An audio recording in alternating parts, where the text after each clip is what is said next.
How you doing, folks? Welcome back to the GM's Alcove. Got another episode in my refight of the Battle of Tifernum from SPQR, a game by GMT Games. A fantastic game recreating the battles of the Roman Republic. Next up, we have Ignatius, the leader of the Samnites. He's up in the turn. He's about to solidify his left wing as he pushes forward with an attack in echelon. And we'll see what he can do. He's up next. So, folks, let's get ready and roll some dice. All right, so here we are. Here's Ignatius. He's next up in initiative with an initiative value of 6. He's a command range of 7. So at the moment, he pretty much has all these units from about here back within his command range. So he doesn't really have to move. But I think I'm going to start off this orders phase by issuing him an order to move slightly forward, get like up to this position, because I want to be in a position, without question, be able to issue some individual commands, or individual orders, rather, to these units up here. I want to get some of these units that are routed. I want to get them rallied, and if I can get some units to recover, we'll do that too. My main concern is the main Van Legion equivalent units. This unit's in good shape. I could move him forward. This unit right here as well, I could move him forward, but he has 1 cohesion hit. If he moves, he's going to incur a second one, because this will be the second time he moved this turn. And this unit back here as well, I'll be moving a second time if I move him. So they will incur some cohesion hits if they do so. I want to support these lead units here of the van that are in contact with the Romans, because if I don't, they're all but lost. This unit is pretty much lost. He's got 5 cohesion hits and a TQ of 6, so he's in danger of breaking. These other units are a little bit more reasonable. 3 and a 3 out of 5 TQ and a 6 TQ. Now I can move these units, if they were in his command range, this way, forward, because they have this empty hex, but I don't want to do that. And they are faster. The movement allowance is actually faster than the Legion troops. That allows them to move. However, if I want to move them back this way, they got to be able to change facing, and I can't do that in this case. The main reason is because these Legion equivalent Samnites have a unit in their frontal zone of control, right here and right here, so they can't. So they're basically not going to be moving at all. Better idea would be to support him. Maybe get some of these units up here to join in the fray. So Ignatius has to do something this orders phase to kind of rectify this situation. If I do get momentum, that would be great. I'm going to bring up some of the second line units in the main battle line. I'm going to bring them up, get them up into this position to support the frontal attack. Yeah, that's the goal. But first things first, let's get into some rallying. I'm going to move Ignatius a little bit forward, and then I'm going to do some rallying of units. All right, there we go. Now again, Ignatius has 6 individual orders he can give this order phase. It's basically his initiative rating. And his first was to move himself to this position, bring some more units into command range of 7, and he did move 3 of his Legion equivalent Samnite units up into this battle line formed up against the Hastati. This unit was here, it moved here, it took a cohesion hit for moving the second time. It had no missile capability, however, it was missile no, so it now has 2 cohesion hits, and it's supporting its friend here. So we'll see what happens. This unit will be marked with a shock must check TQ because he is a heavier unit. Also, we moved this unit and this unit, they were back here somewhere, up into the conflict as well. Each of these will be marked with shock must check DQ as well. They both had missile capability, and they threw their 1 javelin that they have before they need to reload into their targets here, and this guy shot into here. They did 1 cohesion hit apiece to the Hastati, so that was good. But again, remember, because they're moving the second time, these units of Samnites did take a cohesion hit for that. And as you can see, they're now marked with cohesion hit as well as a missile no. Of course, the Hastati had no missile capability at this point. They shot off their javelins earlier. So yeah, this is the case. So we're going to have some shock combat going on here. Now they're all marked. And he has 2 more orders he can give, and he's going to spend both of them to make some rallies. He's going to attempt to rally this unit of Legion equivalent Samnites, and this unit as well, within his command range. So basically, what this will be is when I try to rally this unit, I'm going to roll a d10. I have to roll equal or less than his initiative plus 1. His initiative is 6, plus 1 is 7. So I need to score 7 or less on a d10 for this unit to rally. And the same thing will apply for this unit as well. So first of all, let's make this roll for this unit. We need a 7 or less. Okay, let's make this roll. 9, failed. All right, now with that roll, a 9, disaster hits. Now if I rolled under the 7, he would rally. He'd be flipped to his depleted side, he'd be rallied, marked with a rallied marker, and so on. But if I fail the roll, this unit would normally make a route move, and that's not good. But if my roll was higher than the printed TQ of the unit I'm attempting to rally, it's 6 in this case, the unit is instead eliminated. So I just lost the unit with a roll of a 9. That is unfortunate. However, while we're still here, let's try the other unit. Now its printed TQ is 5. So if I fail the roll and it's higher than 5, the unit is also eliminated. Again, I need a 7 or less just to rally him. So let's see what happens here. That is unfortunate. 4. It passes. It is a successful rally. So what happens is we're going to flip this marker, this routed marker, to rallied. Also, this unit here is flipped to its depleted side. You can see it has that white band on it. That shows it's depleted. There's various penalties in the game. In addition, it will be marked as, if it's capable of missile combat, it will be marked with missile no. It just rallied. So you start off with missile no when they're rallied. In addition, I can have any facing I want. Let's get him turned around. And there he is. Now there's one more fun thing to do here, and we've got to roll on a chart. It's the rally table. And there you go. This is the rally table. And basically, I'm going to make another D10 roll, and this is to see how many cohesion hits it currently has after rallying. Now what we're going to do is we're going to roll a D10. We're going to check out its printed TQ value, which I believe is 5 in this case. So we're going to use this column to see how many cohesion hits it starts off with as a rallied unit. There's modifiers, +2 if the unit was previously depleted. That doesn't apply.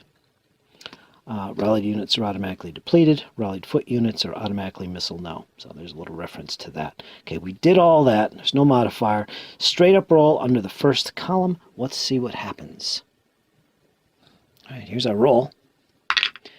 We get a 7. If we go to our table, 7 under a printed TQ of 5, 2. So he starts off with 2 cohesion hits. So that's the result. So we're going to put 2 cohesion hits under that unit. All right. And there it is. So let's put that under there. So he's missile no, he's depleted, and he's got 2 cohesion hits, and he is rallied. He can attempt to rally as long as he's in clear terrain and he's out of missile range of enemies and not adjacent to an enemy, and so on and so forth. The rules state the requirements to make the rally attempt. But that's finished, and Ignatius has done his 6 orders for the orders phase. All right, at this point we're in the shock segment. Again, the first thing we do is we indicate which units are going to be given shock no TQ markers. Basically units that didn't move in this case that I want to fight with.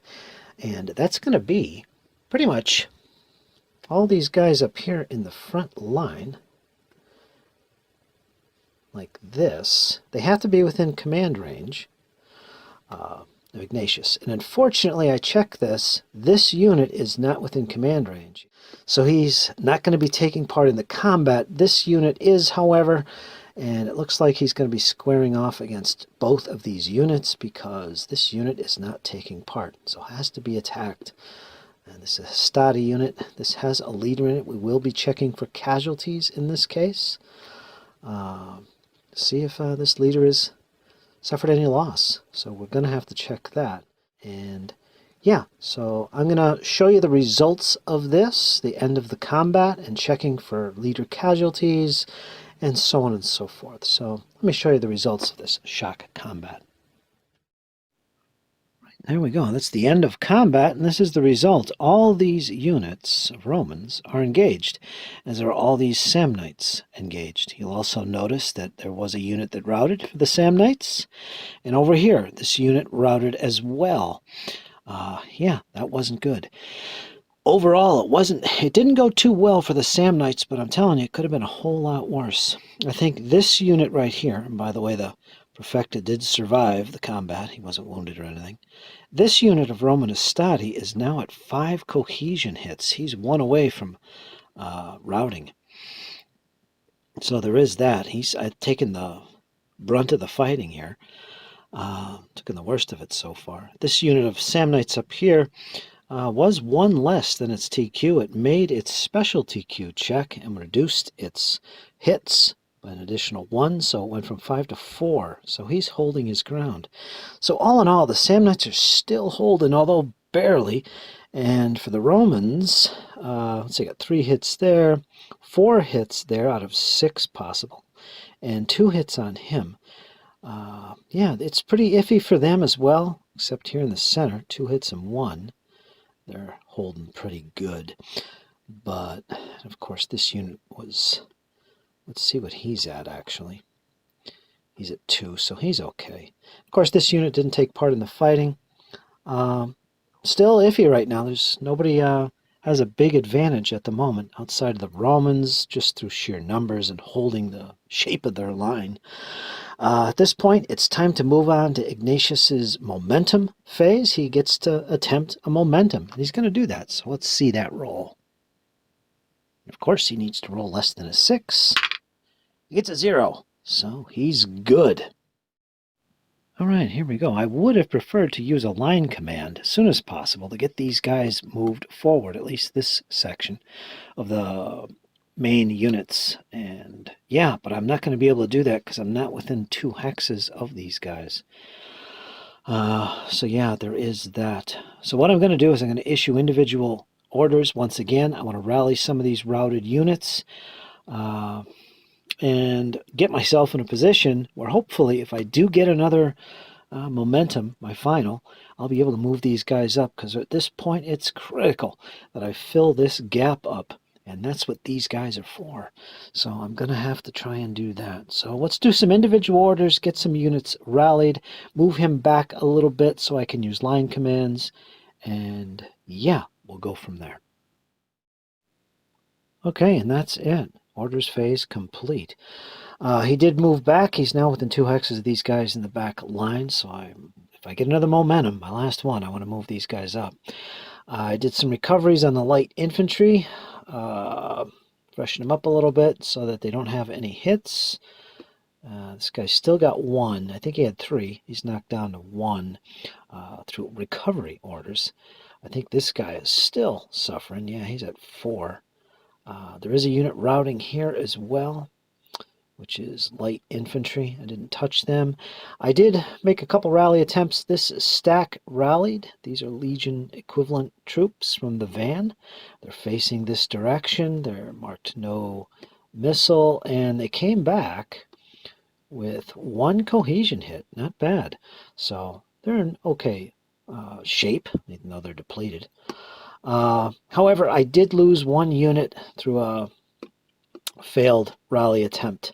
It was a little too high, and this unit right here, Legion equivalent van troops, was eliminated. So that added 5 points to the route point total for the Samnites. They're now at 27, going against the Romans 20. So the Romans have a slight advantage in terms of route.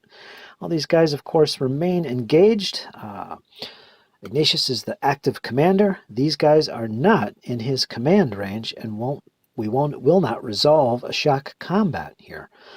Remember, these guys have to resolve their shock combat with a no check TQ if they're within the command range of the activated leader, which is Ignatius, and he just moved it down that way. So that's the situation. These guys are still basically fighting it out. Yeah, most important thing now, see if we can get Ignatius using momentum one more time. Let's make the roll. He needs to roll under his initiative. 6 or less, he gets a 3. He gets that final momentum. That is third activation for the turn. So this is it. This is good. This is going to help out a lot because I definitely need to get these guys with a line command moved up here. They can move up to 5, and we'll see if I want to continue the fighting here. I'll think about that as well. All right, we're going to leave it with that. They did move up. And you'll notice there is some staggering and there is no stacking. I unstacked all these guys. What I did do is I did leave some avenues right in through here and right in here so that frontline units can fall back, because I don't want them going through my lines, which may disrupt my formation, cause some TQ hits. I am still not in range of these guys. These melees are still going on.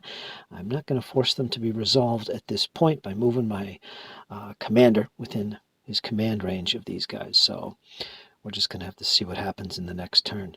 But folks, that ends the final orders phase of the turn. It also ends the momentum. And we go into D, the route and reload phase. This is something new. We're closing in on the end of turn 1. So let's go to the route and reload phase and start by removing rallied markers. That's these little counters. We just basically remove them from play, because that tells us that while they are so marked, they can't move and do other things. So now they're available to do that.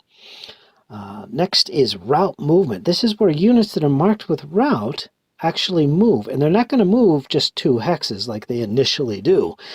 In this case, during the route and reload phase, phase D of the turn sequence, any units marked as routed will move their printed movement allowance straight back towards their retreat edge.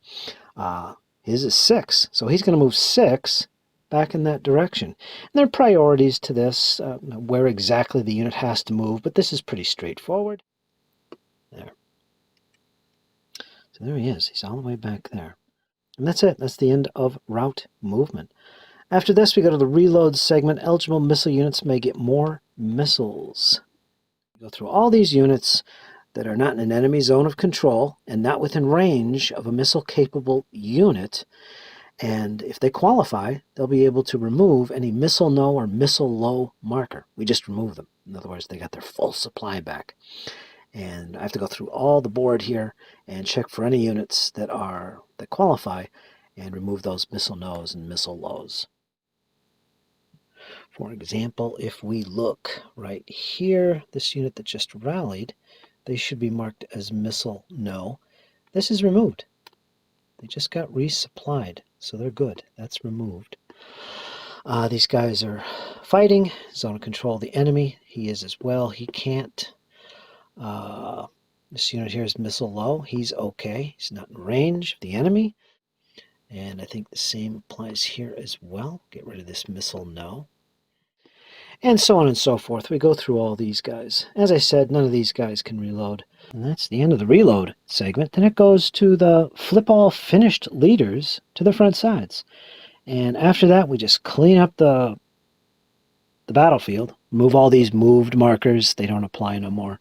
So all these leaders, this Tribune will be flipped back over to their unfinished side. So they're going to be activated again.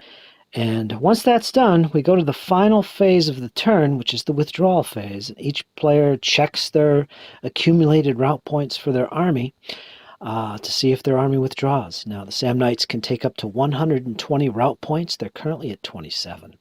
Romans can take up to 150.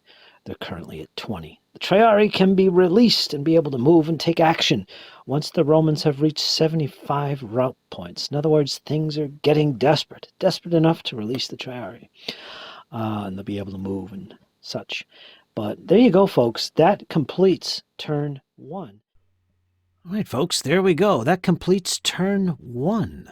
Ignatius was pretty lucky there, getting some multiple momentums. I got to admit, I was really dependent on success getting those momentums to be able to accomplish what I needed to do with them, including getting up those main units from the reserve position forward. Difficult task. Nonetheless, folks, there's the battle. There's turn 1. We're about to go into turn 2 in part 7 of this series. And I should point out that from this point on in the series, I want to go into as much detail with the rules as I did in the first turn of the game. I will, however, focus much on the battle itself. What I will do, however, is I will point out some rules that I have yet to cover and point them out to help you along the way in learning to play SPQR if you've never played it before. So folks, like, share, subscribe, leave me some comments, tell me how you feel about SPQR. If you like it and want to see more videos like this, it's a great battle, great fun. Folks, let's get into the next part of the battle and see who wins this Battle of Tifernum.